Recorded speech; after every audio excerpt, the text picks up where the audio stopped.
Hei Eetu, ähm, mä vastaan tähän sun viittomakielen aakkosihaasteeseen, jossa pitää viitto oma nimi. Katsotaan meneekö tää oikein.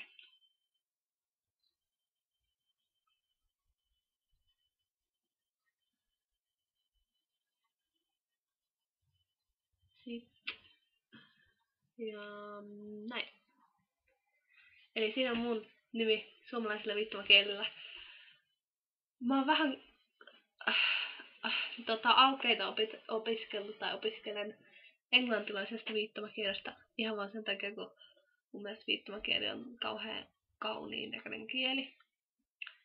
Ja mun mielestä ainakin nuo englantilaisten viittomakieltä aakkoset on jotenkin helpompi omaksua, kun suomalaiset nämä tuntuu vähän hankalilta. Mutta ehkä näinkin tottus. Varmasti tottuukin. Mä en tiedä, onko sä opiskellut noita englanninkielisiä aakkosia mitenkään verran, mutta mun mielestä ne on jonkun verran loogisempia, koska tässä on vokaalit on kaikki tässä kädessä. Ei, itse asiassa ne on kyllä tässä kädessä mulla.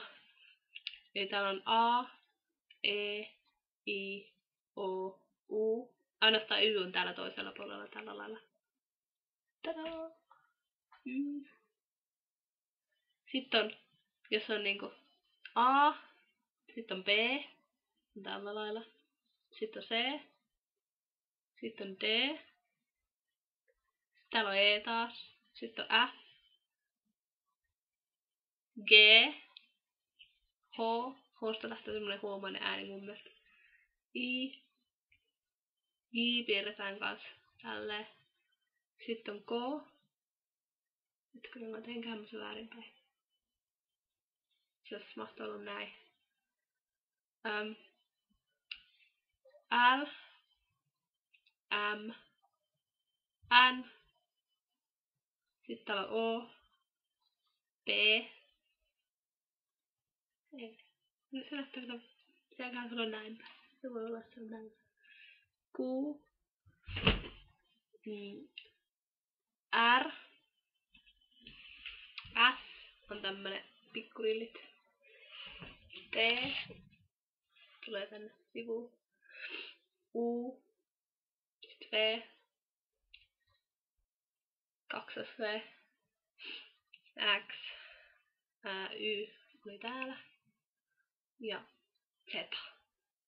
Eli mun nimi englantilaisella viittomakielellä sit ois tämmönen.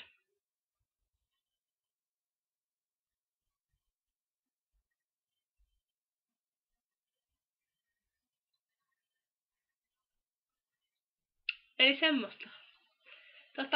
Kauhean kiinnostavaa olisi oppia lisää suomalaista viittomakieltä, että jos vaan millään innostaa, niin teen vaan lisää videoita. Kiitos, moi!